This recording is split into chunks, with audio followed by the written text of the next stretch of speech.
Hello and welcome to the Raw Talent, Raw Experience. Today we will be taking an inside look into who is J. Gott the poet. He is a public figure here in Richmond, Virginia, who wears many hats. So let's check out what J. Gott has going on. Welcome to Raw Talent with your host, Mz Tink.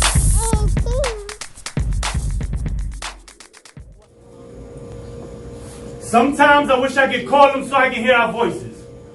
And sometimes I wish I could call him so he can help me with life's choices. You see, whenever he needed anything, I was a call away. And I ain't gonna lie, I didn't give him a call a day. But whenever he needed me, I was there 100% all the way. I just wished he lived long enough to hear this poem he even saw this day. And he ain't have to speak my language to understand what I'm saying. And what I'm saying is I love that man as much as a son could love a father. I love my earthly father as much as I love my heavenly father because they both gave me life. They guided me through hard times and even gave me might. They blessed me with the vision to see this is bigger than me. They gave me sight. And I ain't even going to start lying because even in my dark time, they gave me light. See, my pops ain't have much, but he had enough. He was a Navy man, which made this waterside newborn grow into a ladies' man. He wasn't committed to much, not even to me. And as I look back on that friendship, I can evenly see that he spread his love equally to me. And as I'm weak and I see in this hard time of grief and the need, I feel his presence. I hear his voice whispering, speaking to me. Son, never give up. And as soft as his voice was, it was still as powerful as thunder rumbling and breaking the foundation of any mansion. And with that, this man is handling his business and dismantling the negativity the people are bringing to me. Because positive thoughts brings positive actions, which brings positive outcome. But with all this positive energy entering into me, all I can see is negative enemies and old enemies entering into my life. And don't get me wrong, the shit's not hindering my life. This is just a test to see if I got left, to see if I can handle his death. But since he physically left, it feels like I ain't even breathe yet. And all I can hear is, son, never give up. And with those 5 days that I was by his side, that's all I could say to him. And every day I gave to him encouragement. And every night I prayed to him. But that didn't help. But that's another piece for another time. But what's giving me peace for my mind right now is I hear my pop saying, son, never give up. So what I won't do is I won't ever give up. I won't never give up. Thank y'all.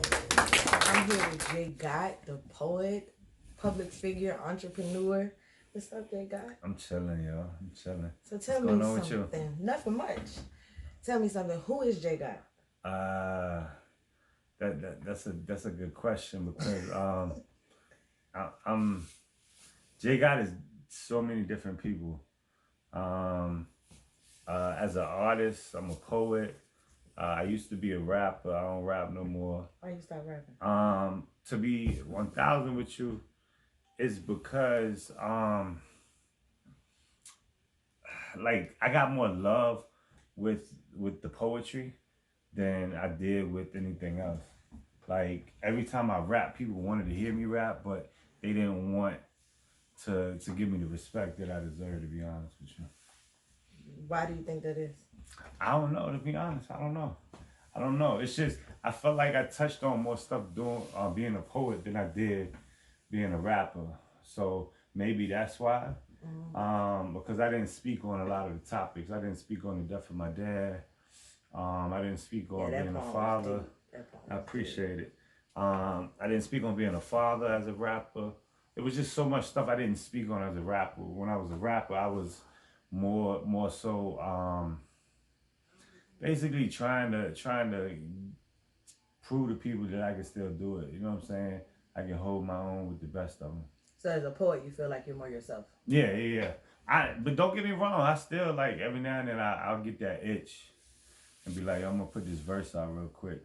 Like when the So Brooklyn Challenge came out, I felt like people did good when they did the So Richmond Challenge, but they didn't actually touch on the stuff that I felt like needed to be touched on, like 6th Street Marketplace, Southside Plaza.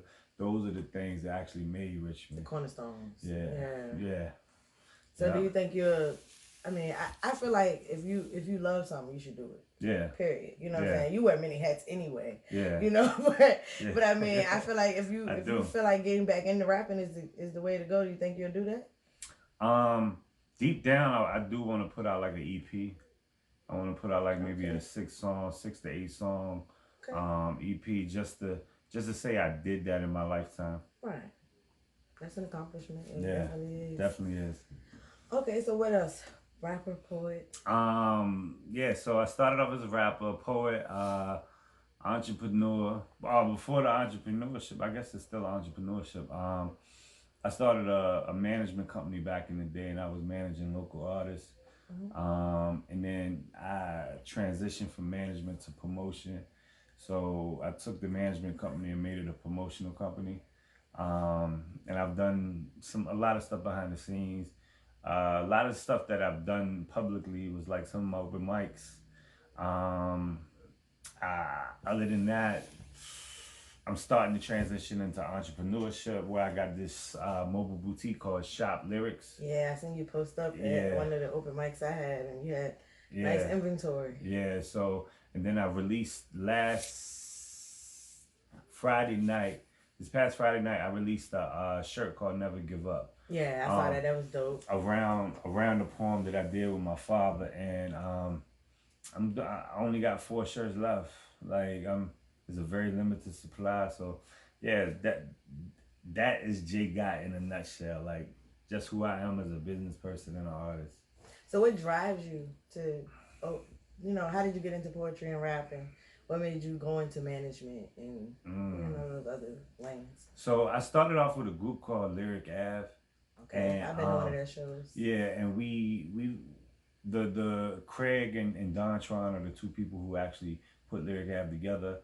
And they gave me an opportunity to do me in the beginning, where they was like, look, you a rapper, go do it. You know what I'm saying? And I brought my group in. We did a few shows with them. And then one night we was at a meeting, and he wanted me to step out and do a poem. I've never wrote a poem a day in my life up until this point. I've always wrote 16s and hooks and all this other stuff. And when he asked me to do it, he wanted me to touch on a subject that I never touched on before, which was racism. And he wanted me to actually talk about how I dealt with racism. And a lot of people didn't know what I dealt with. So when I put that out there, it made people look at me in a different light. And that was my very first poem I ever wrote. I'm known for that poem from back in the day. And the first time I performed that poem, I was just telling somebody, I performed it in front of 1,000+ people. Oh, okay. My first time performing any type of poetry. Can you give us a tidbit of that? Well, if y'all want to check it out, y'all can go on any streaming networks and stream it. It's my first track on my album. That'll be dope. Yep. Dope. But you can do poetry and rap as a combo, like a Wale vibe. Yeah. So Royce da 5'9" just dropped the album, and it seems more poetic than rap. Right. And it's less than a week old. Y'all want to go check that out? I ain't getting paid to plug it or nothing. But yo, I listened to 80% of the record, and he's not actually rapping. Right. But you could tell he's putting his rap style in it, so it made me think about the EP I was just mentioning. So I don't know. More motivation, signs and signals, Yeah. But yeah, like to me, poetry and rap go hand in hand. Mm-hmm. You know what I'm saying? So what is the difference for you? The difference for me, basically, poetry, you got more free range because you don't really have to worry about production behind you, beat, snare, none of that stuff. Right. You don't have to worry about staying on beat. Right. You don't have to worry about none of that intro or hook. You basically just talk what you want to talk about, and you're not limited to a 16 or 24 bar verse. You got more free range to do what you want to do. I'm not saying that there's a big difference, right? But as far as like production wise, that's the difference to me. So what about this manager versus promoter? How did you? So I started managing. I'm gonna say about 2. Yeah, it was 2 artists back in the day. Here in Richmond? Yeah, here in Richmond. And one of the artists, actually both of the artists I'm still cool with to this day. My homeboy CPR and my other homeboy, his name is Stovey. He's actually my daughter's uncle. So that's how I actually met him. He's from South Boston. They're actually both from South Boston, but I met CPR here in Richmond. and they just saw that I had the drive to talk to people. I had the drive to be places. I knew certain people. I knew certain events that was going on that a lot of people didn't know what was going on, and we did a lot of stuff, and it just didn't work out at the end of the day. They both got potential. I heard some new stuff from Stovey the other day, and it blew my mind. So, do you think that'll be something else you go back and dive Nah, back into? I don't want to deal with any type of management unless it's managing myself at this point. Right. Yeah, so I saw what I did for them, and I wanted to do it for myself, and that's what made me who I am so far. Okay. So how does your family life fit in with all this? It's a lot that you got on your plate. Yeah. So how many kids? I only got one kid. Her name is Lyric. She's actually named after the boutique that I got. But that's it. That's all I got is a daughter. I'm newly engaged, so I'll be. Congratulations. Thank you. I appreciate it. I mean, that's big nowadays. Most people don't make it that far in relationships, you know. Yeah. So that's big. Yeah, it's huge. It was a big step. I did a lot of stuff back in the day that probably a lot of men probably don't want to admit to this day, but I don't care. I cheated. I lied. I did a lot of stuff, but you had to grow. Yeah. Today, I know that it is meant for me. But the family time, not to get off topic, I'm sorry. The family time. So my fiance, she's an artist herself. So me and her, we do a lot of shows together. We pop up at a lot of events together. And as far as my daughter, like I'm always there. Like if she called me right now in the middle of this interview, it's gonna be a short interview. Right. I know that's just, family first. That's just family what it first. is. That's the foundation. That's the foundation.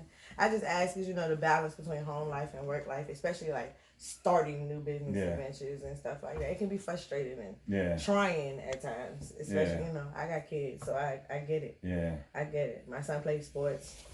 Have you all over the place. Yeah. I feel like if you got a passion for it, you should always try it. Right. You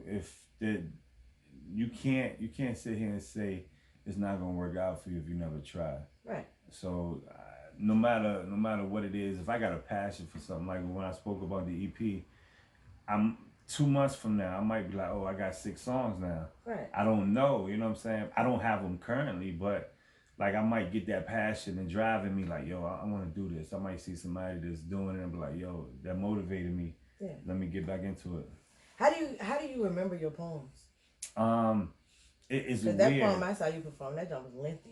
Yeah. You know what I'm saying? And you did it like flawless. So the poems that I have that I perform on a regular basis is basically stitched into my memory. But the way I remember the poems is it's a weird process. So I'll take a line from, let's say, the first line that I say. It has to have something related to it in the next line. Like it could be something like, this is hypothetically, let's say I say something about a cheeseburger, but the next line I'm saying something about cheese, and it's a metaphor as far as money. Right. So it's like I'm taking that and I'm like, okay, I know this is coming next because I said cheeseburger this first line. So I just try my best to do that, and then I just recite it over and over. Yeah, because we asked you on the spot to perform last time. Yeah, like, I got poems that I perform on the spot regularly. It's just because I go to places and people want me to be like, hey, perform, and I'm like, I'll do it, but like, you're good at it though. You're good at it. Yeah, it's cool. It's cool. You're good at it. So the consignment shop that you got. Mm-hmm. Tell me how you got into that. What made you want to do that? So I'm not sure. Well, a lot of people, they familiar with Round 2, right? The store that's downtown in Richmond. So those guys, I saw their story. I used to work at a sneaker store probably like 10 years ago, and one of my employees used to shop from one of the owners. He used to go to his living room and buy stuff from him because they didn't have a store, they didn't have nothing. And he always came to the next week with something new, some either sneakers or a shirt or something new from this guy. And their story motivated me. They started off in the living room. They got a storage unit, made it a store. The store only was open by appointment only because it was a storage unit. Then they leaped out on faith and got a storefront. Their first day they made, maybe, I think, if I'm not mistaken, quote, correct me if I'm wrong, maybe like $2,000 or $3,000 their first time opening. And when that happened, it made them see like, yo, there's a market for this. Right. And now they got stores all over the United States. They did pop-ups in other countries.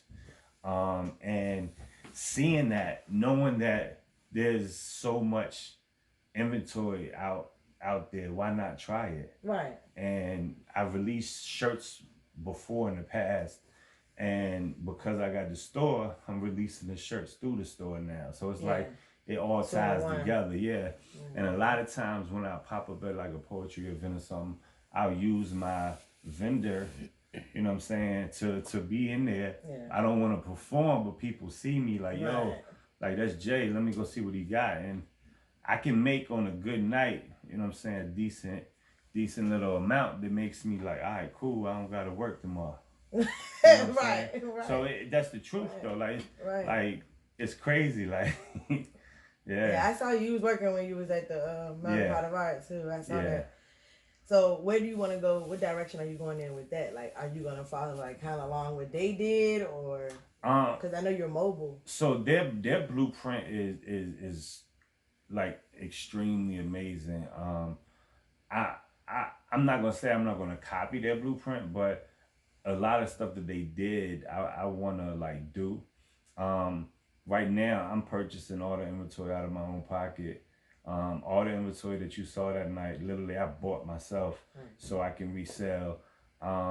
Eventually I want to get into consignment where like if people want to get rid of their collections of shoes or whatever, I can, you know what I'm saying, sell it at my events or wherever I'm at, and I'll just get a percentage of that and make everybody happy, because at the end of the day it's going to be money flowing in everybody's pocket. Especially the way how much Jordans and stuff cost. Yeah. Yeah. You know, because they do have shops that you sell your shoes to and they refurbish them basically. Yeah. You know, so that'd be dope. That's many lanes right there in that one. That one venture. That's dope. Yeah. So you said open mics. Tell me about your open mics. Every second Wednesday at 6335, we do Soulful Wednesdays. The stage there alone is one of the biggest stages in Richmond for open mics. I'm not saying that because people are in the building. I'm saying that because it's literally the biggest stage for open mic. It's nice. And I'm not knocking anybody else open mic, but this stage is literally like 3 or 4 steps up, and it oversees the whole venue. Right. And a lot of people, they get nervous on their first time. So this is one of those things where it's like you come in, you practice, you do what you got to do, and it makes you feel like you're on a bigger platform instead of just at an open mic. I started that because 2 or 3 years prior, I was doing this thing called Soulful Tuesdays, where it was on Tuesday nights, and I just couldn't, like, me and the club owner, we didn't see eye to eye, so we basically moved our separate ways. We got into, a few years later, people were still asking me, let's do this, and I'm like, I don't know. And then I talked to the owners at 6335. They wanted to do it, so we did some stuff. The first show that we did was probably like over 100 people showing up. That's a nice sized building too. Yeah, I think the capacity is like 350, 400, something like that. And with 100 people showing up to the first event, not knowing what type of talent gonna bless the stage is a big thing. And we started trying to do it on a weekly basis. We had good momentum. And then a lot of people started falling off because it was wintertime. Yeah. And I noticed there was a trend here in Richmond where they do monthly shows. So I thought, why not try it that way? Because it makes people feel obligated. Because if they missed it, if they missed it in January, I need to see what February is about. Right. They missed it in February, I need to see what March is about. And March 11th, I believe that's the next one. My homegirl, Kula Von Sale, it's her birthday month. So it's not her actual birthday day, but March 11th, we're going to be celebrating her on at 6335 with Soulful Wednesday. Okay. Yep. So what kind of structure? Like you come in and sign up, or you sign up in advance? Or? So I got a lot of people that ask me that, and it's weird. And so depending on what type of show we're doing that month, like cool, this is going to be based around Cooler this month. So the way I do it is, if I ask an artist to come through and celebrate their birthday, I ask them to give me like a list of artists that they want to perform. Right. I leave like 4 or 5 slots open for people who walk in, because I don't want to ever cut somebody out from not performing. Right. But it's to the point where if I get a list online, people feel obligated to come. They're like, yo, I'm gonna be there. Come out, check me out. It says Soul for Wednesdays, blah, blah, blah. And they make it's a big deal to them.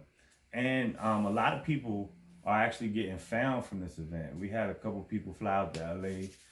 We had a couple people do a lot of stuff because of this event as well, because of the people that I know. That's what's up. Yeah. Setting them up for the future. Hopefully, yeah. Hopefully.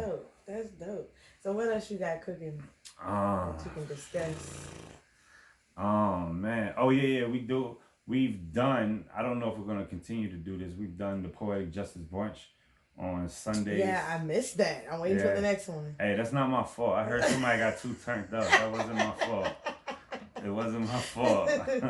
So, but me, my fiance Nicole, my homeboy narrator, we all actually came from Lyric Ave, and Lyric Ave isn't performing together right now. Probably because it's like a break or something.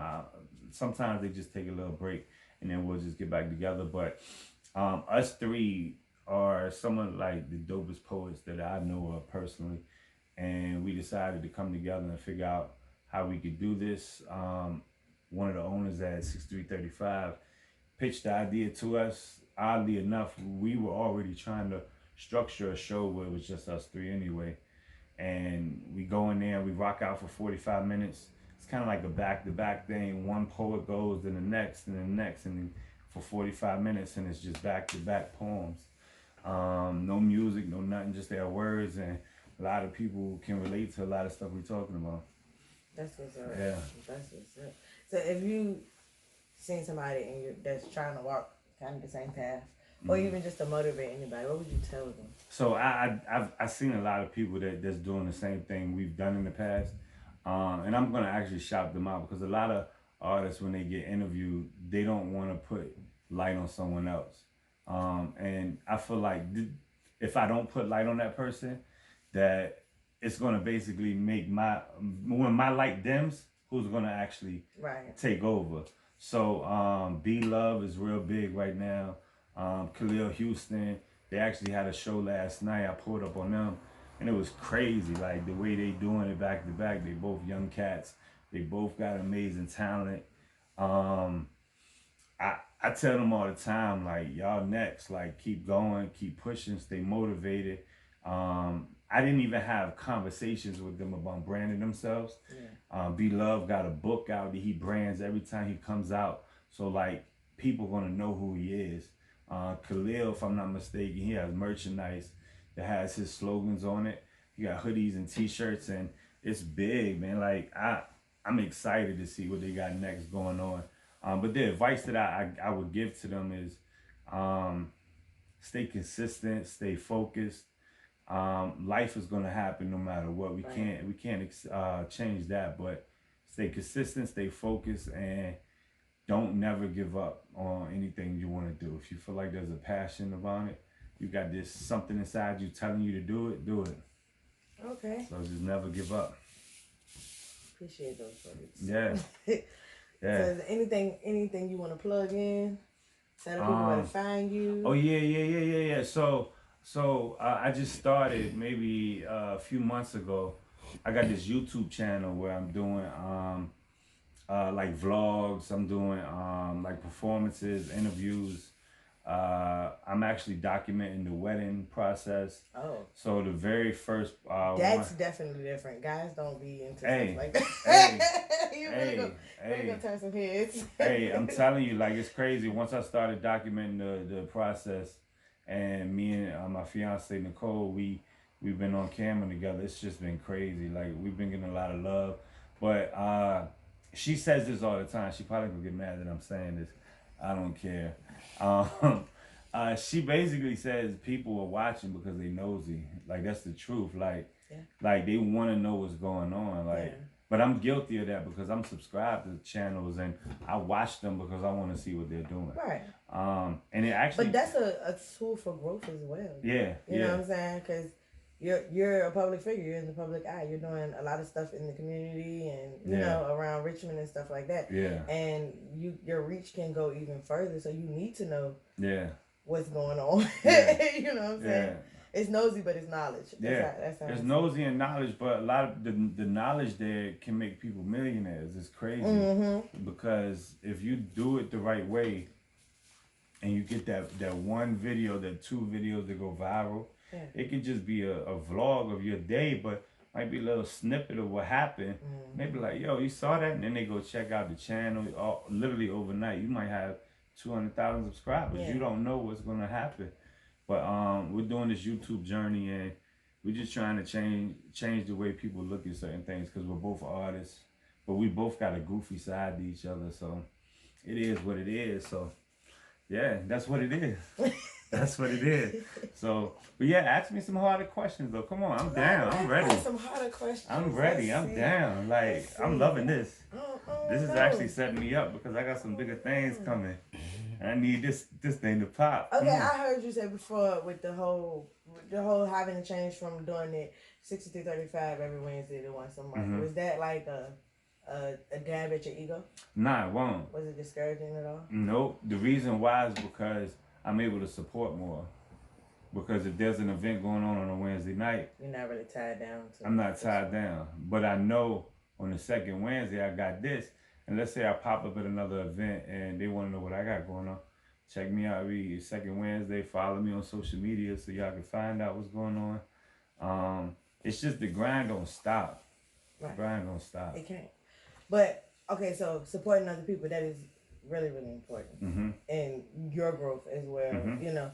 So is it hard to support other people? Because, you know, it'd be a whole lot of stuff going on in Richmond. And until I stepped into the open mic scene, I didn't realize how prominent the arts were. I thought we didn't have stuff like that personally, you know, but finding out that we do, we have so much.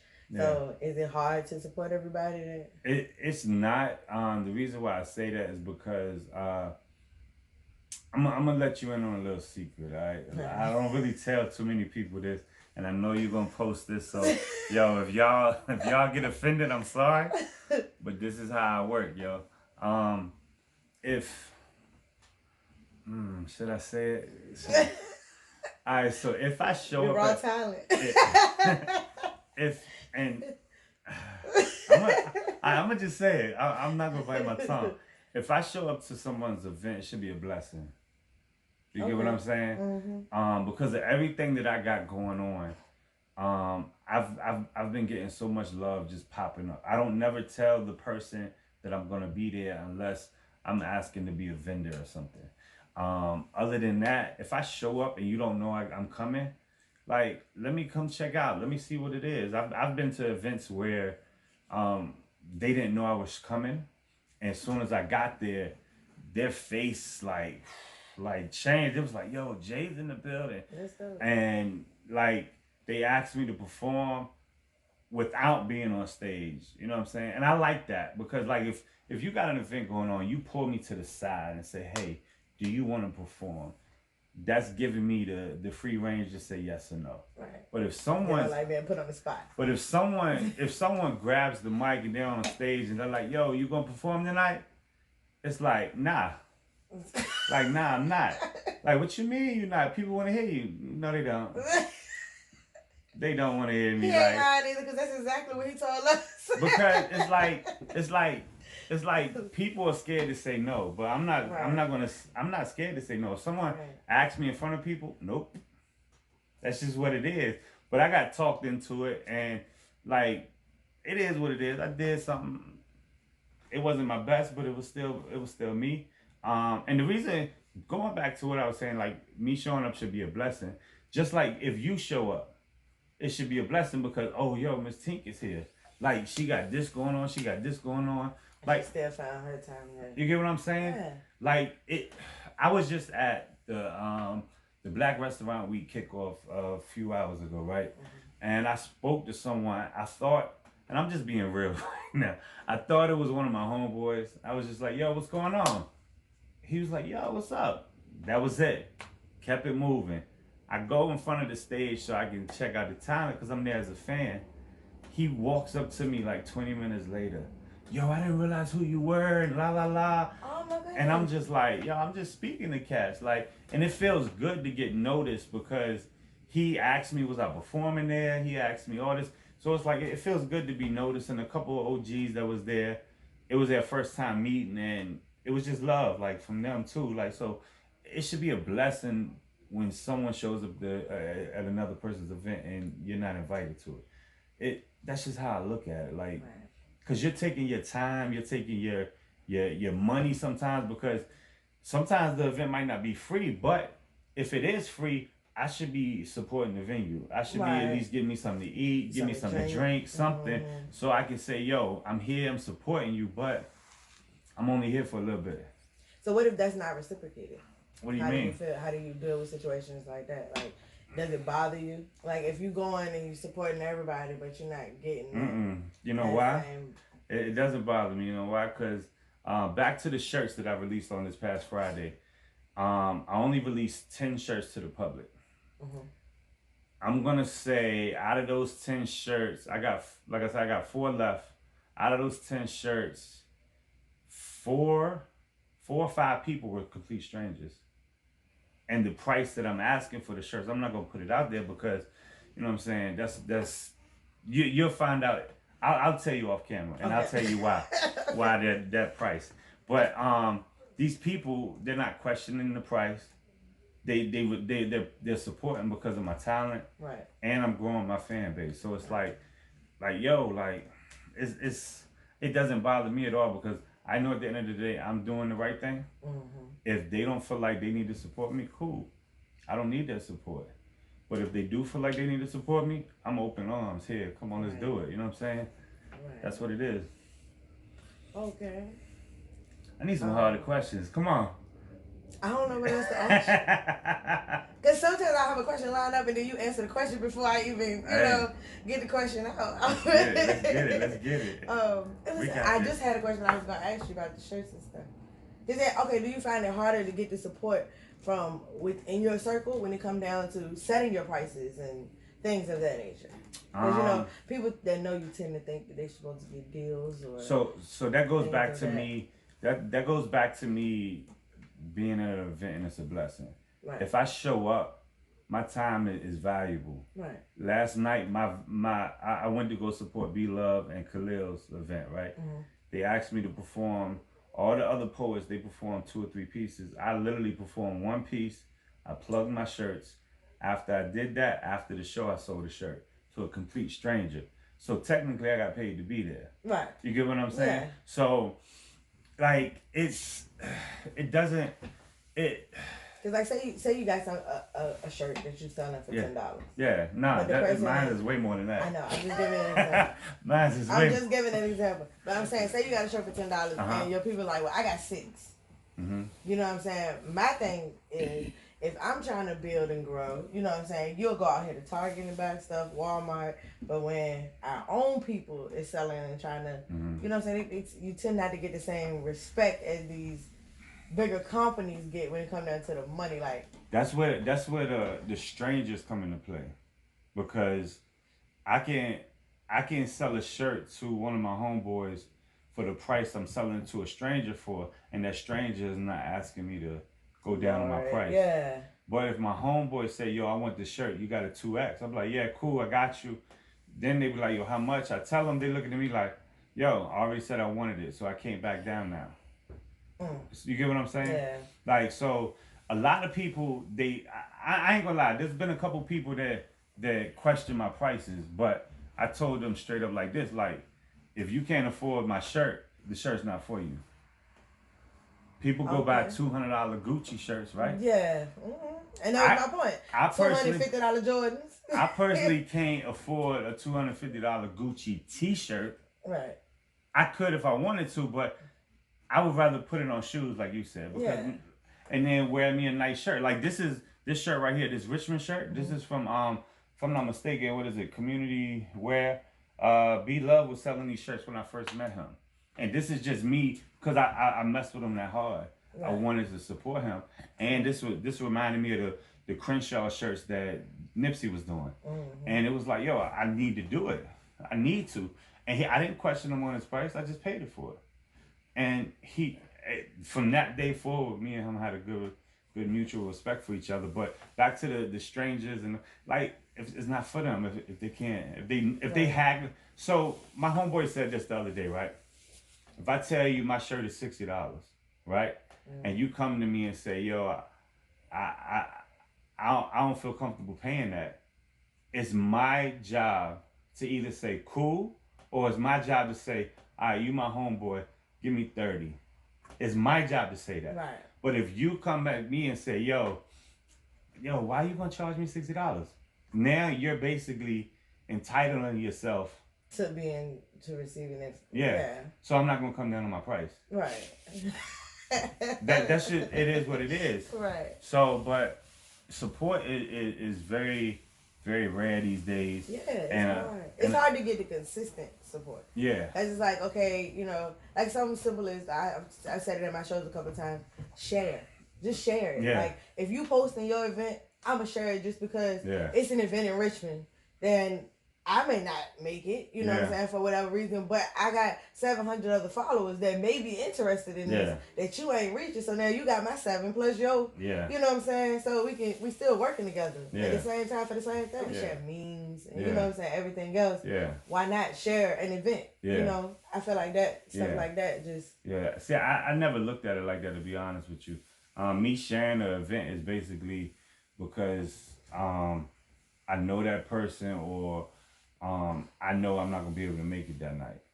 You know what I'm saying? So it's I share it regardless. Like it's hard. I just started doing it, but maybe a year or two ago, I didn't really share events. Right. I didn't because I wanted people to support me, and I was being selfish though. Like that was one of my flaws. Then now I see that me supporting others, I'm getting support. You support to get support. Right. And that's how it should be. Yeah. Like I don't know, when did we meet? Like me and you.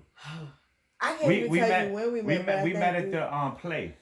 Yeah, but that was the first time we actually met on Facebook and stuff before that. I don't know how that transpired, but we ended up being friends on Facebook and stuff. And I had probably because I used to friend everybody because I wanted my friend count to be up. I used to see your show coming up, but middle of the week was just not a day that I could get with the kids, you know. Yeah, I feel like Wednesday the first day of the weekend anyway. Oh, the first day of the weekend? Yeah, weekend. Oh, well, my first day of working is Tuesday, so that don't work for me. Oh, man. That kind of like, my weekend's still going from Wednesday to now. I'll go out Monday and do something. Well, I would sure like to have that lifestyle. We'll talk about it off camera. I can teach you a little bit. It's easy. All right. But yeah, so I mean, I don't know. I know I hit you about the intimate mix-up jump because I had heard about you. Yeah. And I had never seen you perform at that point. Yeah. But I heard that you were very respectful, respectable. You know what I'm saying? And you were a poet and you were dope. And I was like, okay. Who told you these lies? You hear different things from different people. You know. But whoever said word of mouth is like the biggest promotional tool right there. You know, just get people to talking. Whoever said it, I appreciate it. But like I feel like you need to treat people with respect no matter what. Right. Back in 2011, I was going through like a hard time because my father passed away, and I shut everybody out. And then once I actually tried to get back on the scene, mentally I wasn't ready. So I was disrespectful to a few people. I would be like hot-headed. I would snap off, and then I had to take a break from all of that, and then get my mind right. As soon as I did that, I realized that, like I said, you get support because you give support, and like it's crazy. So what drives your passion though? Like, is it your family? Is it I got a few like things. You got the bone in your body to just move, you know? Or well, I technically don't have the bone anymore because I got injured a while back, and like even sitting here now, like is uncomfortable. But I don't complain about it because I know somebody else out there is dealing with probably more chronic pain than I am, Every day I wake up, I'm in pain. That's number one. What was your injury? I'll tell you about it off camera. I don't want to put too much out there. For real, like it's just people seeing, like, if you go back a few years ago, you would see like all my stuff on Facebook. I was very transparent about it. But I got injured, and then after I got injured, like, it just changed my life. I had to get back surgery. That's hard by itself. Yeah, I was up in the hospital for like maybe 12 hours getting the surgery. And then literally the same day after I got the surgery, I'm having back surgery. They wanted me to get up and walk. So like with the transition of surgery on my back, within a few hours of me waking up and they want me to walk, I thought it was impossible. And it's just, it happened. I got up and walked. It was painful, but I got up and did it. I thought your back was everything, your center, your whatever. It is. And when they was like, yo, I need you to, they done cut stuff out of me and everything on my back. And I'm sitting there like, you want me to what? Right. And I got up and walked. And ever since then, I was like, look, no matter how much pain I'm in, I'm going to try my best to do what I want to do with my life. But my daughter is my passion. I want to build a legacy for her. So if she doesn't want to work, she don't have to. Okay. Like that's just, it is what it is. My mother is my passion. My fiance, my family, myself, to be honest, because if I didn't do it, nobody else would do it. Right. They're giving me the motivation and drive to do it. Yeah. My fiance speaking in my ear, yo, you got this, I'm proud of you. And when I hear that, I go and do it. Right. So without me doing it, like, it's somebody else might do it. Do that pain from your father's death help you any? No, to be honest with you, because that pain is that's a good question. See, these are good questions I'm asking about. This is what I need. I mean, I can relate though. My dad passed away in 2012. Yeah. I was his only kid. Yeah. I was a daddy. I was my daughter. I said my daughter. I was my dad's only child as well. Yeah. But the reason why I say it doesn't help me is because I would rather have him here with me to see the stuff that I'm doing, instead of saying, "Oh, I wish you were here to see what I'm doing." Right. You know what I'm saying? But it motivated the poem "Never Give Up." It motivated t-shirts. It's motivating a lot of stuff, but it didn't. His pain didn't help me. Right. You know what I'm saying? Yeah. Because I didn't want to deal with the pain. Right. You get what I'm saying? But facing it, like, I know for me, like, I wrote a couple of poems and I put it in my second book, about my dad. You know, it was hard to do that, but it was healing for me. Yeah. To do it. You know what I'm saying? And those are some of the greatest poems that I wrote. Yeah. You know what I'm saying? But it came from a place of pain. Yeah. You know. I would say a place of pain can motivate a lot of great words, but me motivating me to do something without somebody, no. Right. You get what I'm saying? Yeah, I get you. So like, yeah, I guess I gotta retract my statement. So it is motivation. I made you think about it differently. Yeah. That's it, man. But I've enjoyed talking to you. I appreciate it. I appreciate you being here. We're gonna get you to come back again. Let's get it. Let's get it. Yes. Well, what's the last question? I need one more hard question. One more hard question. One more. Right. Let me think of one. Come on, I'm pushing you. We gotta push each other. Right, That's we the do. thing. We do. We gotta push each other. It is a force. It's a force. One last hard question, and then we out. We was on the road there for a second. Yeah. Okay. Anybody in the world you want to work with that you haven't worked with? Wow, that's a deep question. Yes, Jay-Z. Why Jay-Z? Because I want to be the first. I was not ready for that. I want to be the first poet to be on Rock Nation. You want to be signed? Yeah, I want to be the first poet to be on Rock Nation. Oh, well, Jay-Z? Yeah. There you go. Yeah. A few people already know. That that's connected with him. So we'll see what happens. Yeah. This is not me saying I know Jay-Z at all. Right. But that's exciting though. Yeah. Like that would be dope. That's history. I've told many of people that's affiliated with him that I want to be the first poet to be on Rock Nation. I'm already on Tidal. I'm pretty sure that there's other poets that release their music on Tidal, but I want to be on Rock Nation. You ever thought about doing a poetry album? Yeah, that's it. That's what's out there. That's what's out there. Yeah, so I got a poetry album called The Evolution of J. Gott, and it's on all streaming networks. Okay. Yeah, and if you look up J. Gott the Poet, you'll probably find it. It's on Spotify, Tidal. It's on, I'm pretty sure it's on Pandora. You can do a TikTok with it. Okay. Yeah, you can do, like, if you're on Facebook and you're doing like you want music behind it, you can look my name up. You can do that on Instagram too. That's dope. Yeah. So where can they find you on IG and all that? What's your YouTube? J Gott the Poet on everything. That's on YouTube, Instagram, Twitter, Facebook. I'm unique because I got the only name that's J Gott the Poet. It's weird. It's weird. I got a question for you though. What made you start doing this? What made me start doing this? I feel like people need to be who they were destined to be. And my goal is to sit down and talk to you and let you be who you are and find out how that works. Yeah. You know? I think people put on a mask for the public. Yeah. You know? And I don't want to hide.